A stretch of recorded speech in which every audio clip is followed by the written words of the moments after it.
Hey there, everybody. This is JFK Assassination with Tony, Fred, and Ellie. And we're looking at the JFK Assassination, and we're going to ask Grok.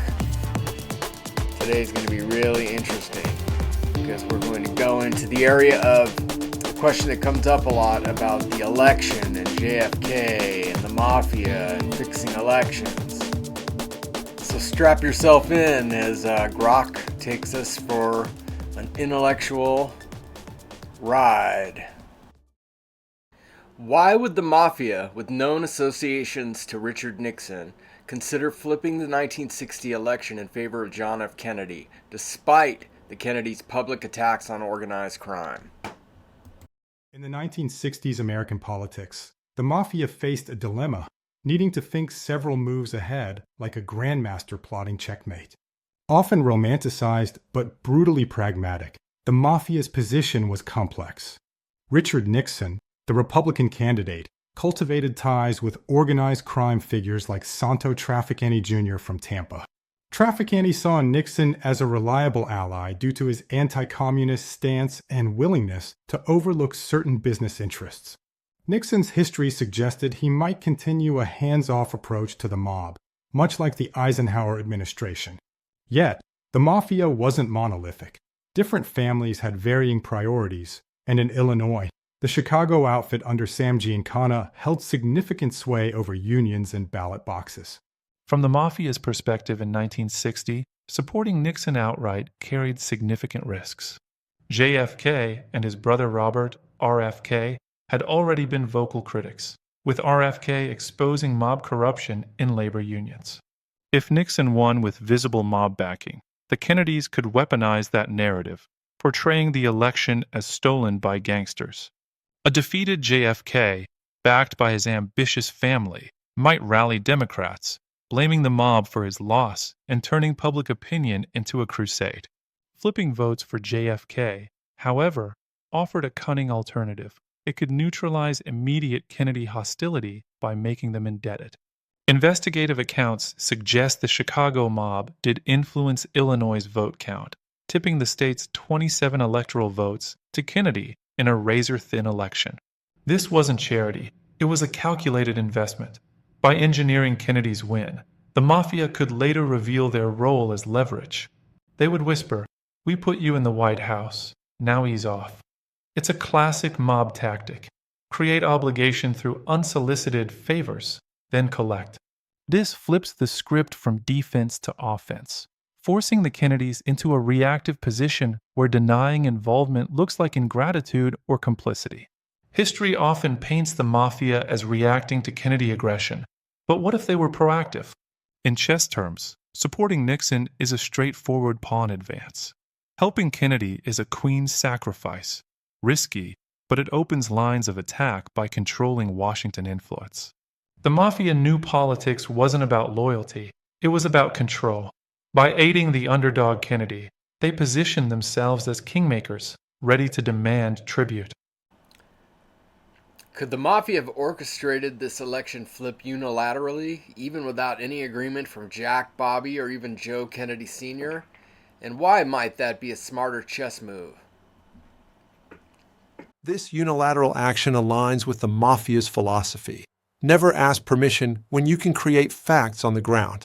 Traditional narratives speculate Joe Kennedy Sr., with Prohibition-era ties, brokered a deal through Frank Sinatra to mob bosses like Giancana. Sinatra, the charismatic crooner with deep mob connections, allegedly leveraged his star power to rally support and whisper mob favors. But it's equally plausible, and perhaps more rational, that no such pact existed with the Kennedys themselves. Jack and Bobby were Ivy League idealists. Any direct deal would risk exposure and scandal. Joe Sr. might have dabbled, but evidence is anecdotal, often from self-serving mob memoirs. Instead, imagine the mafia acting alone. In Chicago, where the outfit controlled wards and polling places, they could stuff ballots without Kennedy's knowledge. Why smarter? It avoids the vulnerability of negotiation, no paper trail, no witnesses. Post-election, the mafia could reveal their role through back channels, framing it as a gift that demands reciprocity. If Kennedy balks, leak hints to the press or Nixon allies, tarnishing his victory as mob-raked. This is chess at its deepest, not just capturing a piece, but forcing the opponent into zugzwang. Helping Kennedy without his consent turns him into a puppet before he even knows the strings exist.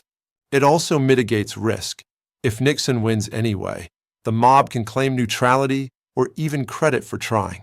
By choosing Kennedy, they bet on his charisma winning voters while their muscle seals the deal, avoiding the wrath of a scorned Kennedy dynasty. We assume deals require mutual consent, but power often flows from imposed debts. The mafia thrived on asymmetry, giving help that binds tighter than any contract. What was the extent of the mafia's power within the Democratic Party in 1960, and how could that enable an election-flipping strategy?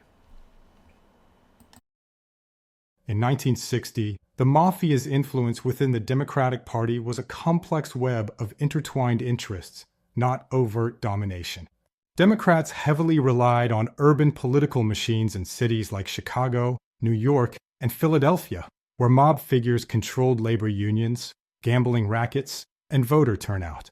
The Chicago outfit, for example, had deep connections to Mayor Richard Daley's machine, which delivered votes through patronage and intimidation. Nationally, the mob exerted sway through campaign financing, often laundered through legitimate businesses and endorsements from powerful union bosses. Kennedy's primary win in West Virginia, an alleged mob-assisted feat, demonstrated this leverage in action, hinting at their strategic capabilities. The mafia's strategy began with an assessment in early 1960, as RFK's Senate hearings exposed mob union ties, painting them as public enemies. They decided to hedge their bets by infiltrating Democratic operations in key states, using existing ties like Sam Giancana's Chicago Control to monitor and prepare. On Election Day, November 8, 1960, the plan moved to execution, deploying assets like union members to bus voters and fix ballots in precincts. They targeted Illinois, where a mere few thousand fraudulent votes in Cook County could swing the state, and, consequently, the entire election. This strategic control of local politics, like controlling the edges of a chessboard, aimed to encircle the national outcome. Post-inauguration, the endgame setup involved hinting at the mob's role via intermediaries like Frank Sinatra, demanding leniency from the new administration. They sought to halt federal probes and deportations, threatening exposure if resisted. Your win was ours, cross us, and the world knows. However, the plan backfired spectacularly when JFK appointed RFK as Attorney General in 1961, initiating a powerful countermove. RFK, unyielding, quadrupled the Justice Department's organized crime unit, boosting prosecutions by 300% and targeting bosses like Giancana and Hoffa.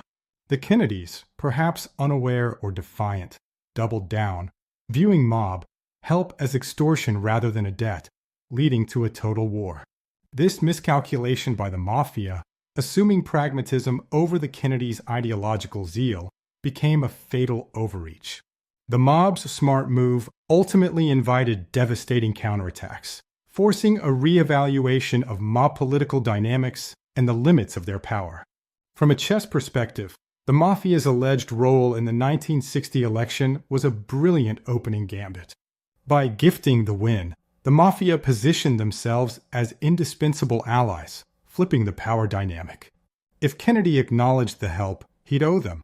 If he denied it, he'd risk scandal.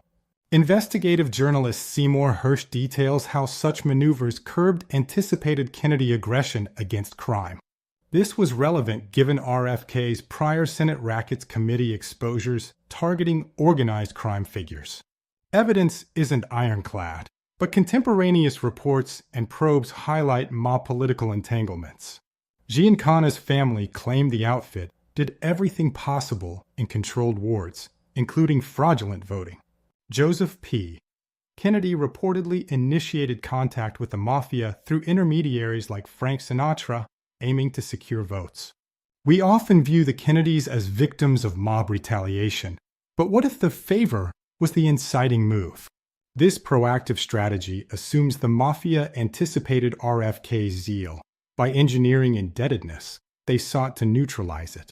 In game theory terms, it's a forced reciprocity play, common in mafia culture where gifts are weapons. If unilateral, it avoids negotiation risks, allowing later backchannel demands via figures like Frank Sinatra. Ultimately, it backfired when RFK intensified prosecutions, but the tactic underscores how crime syndicates treated politics as a long con. Why might the mafia have preferred this unsolicited approach over direct alliances with Nixon, despite their existing ties? And how does it force a reactive stance from the Kennedys? In the 1960s election, the mafia backed Kennedy over Nixon, a calculated move defying expectations. Despite Nixon's mob ties, the decision was strategic, exploiting vulnerability for future gain. Nixon was predictable. Supporting him risked anti-crime sentiment if Kennedy lost. Aiding Kennedy unsolicited created a powerful web of obligation for the mafia. Post-win, the mafia could leverage their claim of delivering Chicago to demand eased federal pressure. This strategy is like chess. Aligning with Nixon was a safe, static castle. Favoring Kennedy was an unpassant capture, gaining significant positional advantage in a close race. The Kennedys, publicly anti-corruption, faced a dilemma: acknowledge the debt or risk exposure. This ingratitude trap was psychological warfare, threatening JFK's image if denied. Sources suggest the outfit acted independently, betting on post-election gratitude, without a direct Joe Kennedy Sr. pact. This highlights the intertwined mob-democrat urban machines of 1960, where favors were high-risk investments. However, RFK's unyielding crackdown exposed the tactic's flaw, overestimating Kennedy pragmatism. This escalation possibly fueled assassination theories, underscoring the murky relationship between politics and organized crime. In what ways did this tactic fail spectacularly? And what does it reveal about the limitations of mob influence in federal politics? The tactic's collapse began with JFK's 1961 appointment of RFK as Attorney General, who expanded the Justice Department's anti-mob unit, quadrupling resources and targeting Giancana, Hoffa, and others with unprecedented vigor. Prosecutions surged 300%. Blackmail attempts via intermediaries fizzled. The Kennedys, perhaps unaware or defiant, viewed it as extortion, not obligation, leading to intensified raids and deportations. By 1963, the mob's favor had boomeranged, contributing to conspiracy narratives around JFK's assassination, some allege retaliation for betrayal. Chess revelation. The mafia overextended, like a queen too far forward, vulnerable to counterattack. They misjudged the Kennedys' moral absolutism. RFK's crusade wasn't transactional, but ideological, exposing mob limits against federal resolve. This failure illuminates broader dynamics.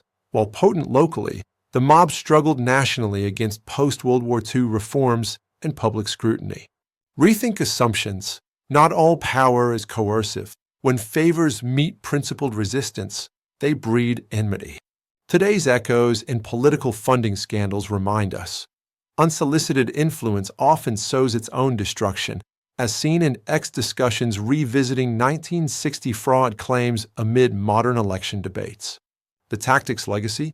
It accelerated the mob's decline, proving even kingmakers can be checkmated. Could the mafia's role with LBJ be a factor? And if so, explain. Lyndon B. Johnson's political career is deeply intertwined with allegations of connections to organized crime and individuals with questionable backgrounds.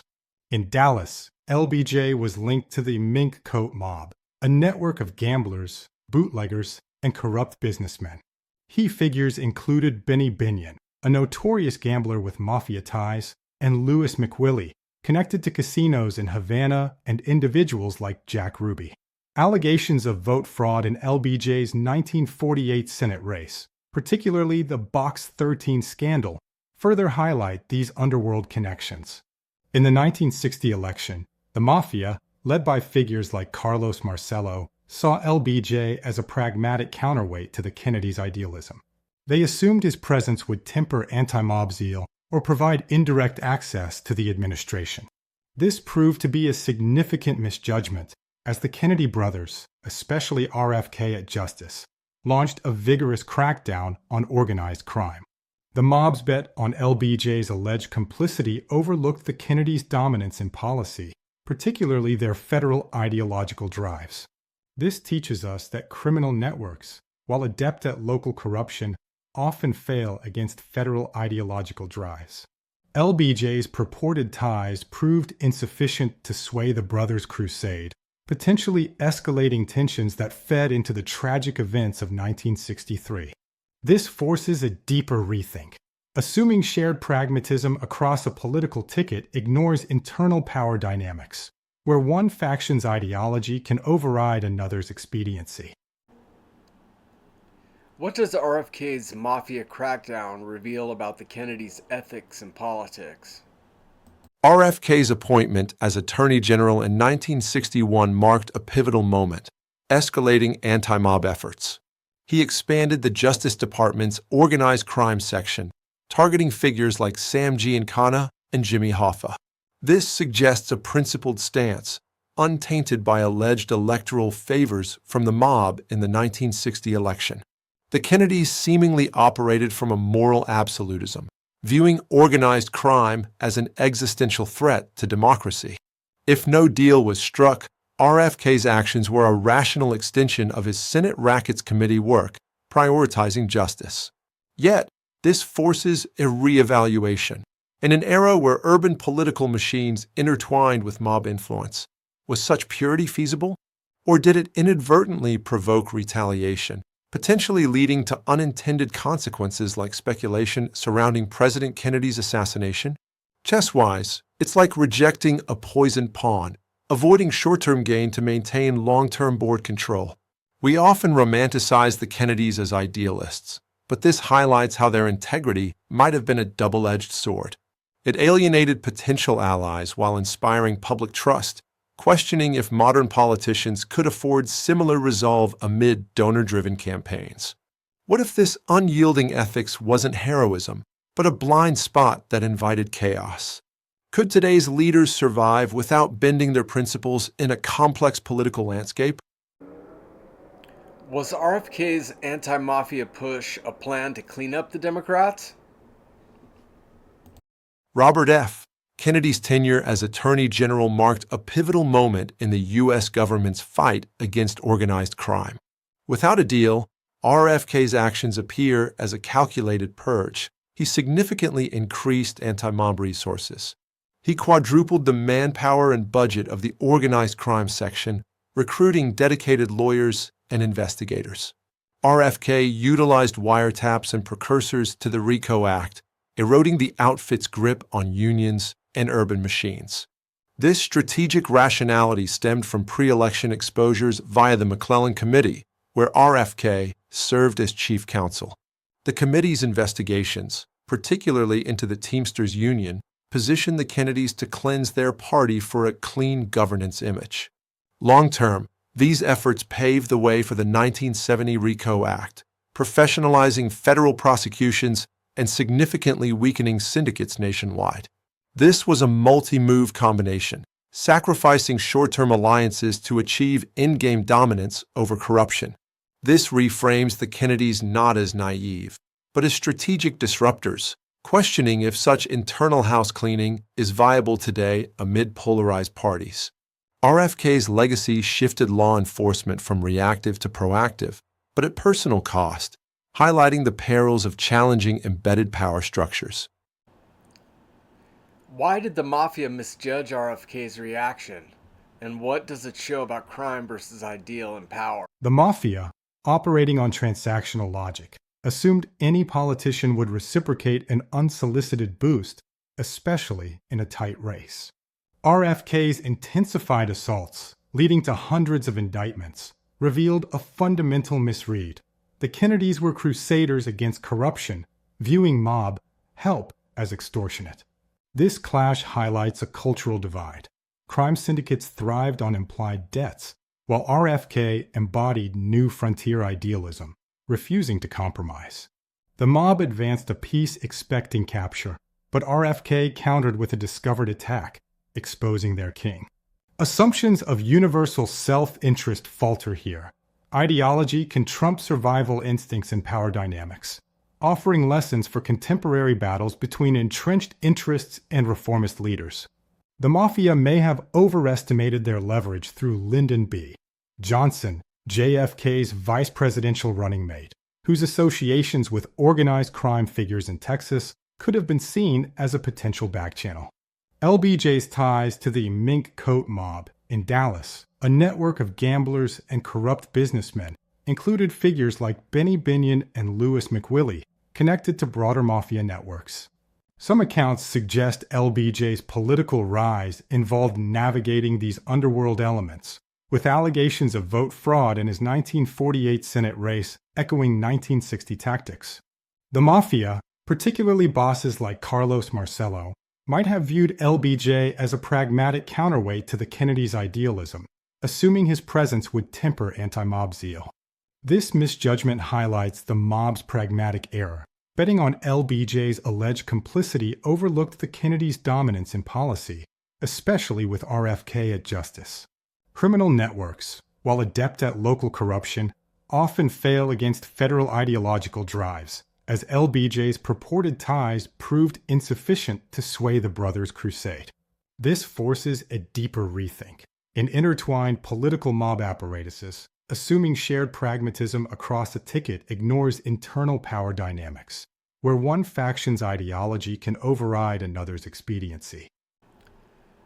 There's an often parroted theory that a deal was made to swing the election via Joe Kennedy through Sinatra by making an agreement with the mob.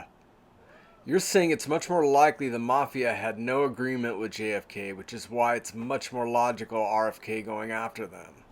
Please give viewers your final thoughts for this episode. Scenario 2, regarding the Mafia's role in the 1960 presidential election, is the most rational one. This analysis draws from historical context, mob behavioral patterns, and inherent risks. The Mafia was a network of opportunistic syndicates focused on survival and profit, not loyalty. Acting without direct solicitation aligns with their classic strategy of creating implied obligations. In 1960, with JFK and RFK targeting organized crime, the mob had incentive to intervene proactively. By allegedly rigging votes in key states like Illinois, they could tip the scales for Kennedy without his explicit request. They could then demand reciprocity, such as easing federal pressure, making Kennedy owe a debt he didn't ask for. This was a low-risk move for the mob, hedging against a Nixon victory given existing ties through Santo Trafficani Jr. Scenario 1 assumes Joe Kennedy Sr. initiated contact via Frank Sinatra, but this is often self-serving and hard to verify. Directly approaching gangsters for electoral fraud would be irrationally risky for a high-profile family campaigning on integrity. Exposure could torpedo JFK's image, and some researchers debunk the extent of mob impact altogether. Secondly, hedging bets and LBJ's role as insurance, much like the Texas oilmen forced Johnson on the 1960 ticket. Scenario 2 gains rationality from the Mafia's documented associations across party lines, allowing them to play both sides. They had Nixon in their pocket via anti-communist alliances, so LBJ provided a Democratic hedge. Johnson's Texas political machine intertwined with mob elements, including figures like Benny Binion and Louis McWillie. Carlos Marcello, the New Orleans boss, viewed LBJ as a pragmatic ally. Allegations of vote fraud in LBJ's 1948 Senate race echo 1960 tactics. By helping Kennedy, the mob could bet on a split ticket. If JFK wins, LBJ tempers anti-mob zeal. If not, Nixon delivers. This diversification is pure mob logic, spread risk like a bookmaker. Scenario 1 underestimates their agency. Why wait for solicitation when they controlled unions, polling places, and voter blocks in Democratic strongholds. Finally, RFK's post-election war on organized crime makes more sense if no deal existed. He quadrupled Justice Department resources and targeted Giancana, Hoffa, and Marcello. If Joe had promised leniency, the Kennedys' betrayal would have been suicidally provocative. Unsolicited action explains the escalation. The mob miscalculated, assuming the brothers would bend pragmatically. This fits chess-like thinking. The mafia sacrifices a pawn for positional advantage, but overlooks the opponent's aggressive counterplay.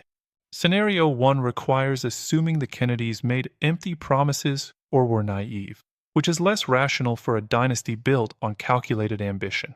Therefore, the mafia's actions in the 1960 election appear to be a strategic hedge, leveraging connections and calculating risks.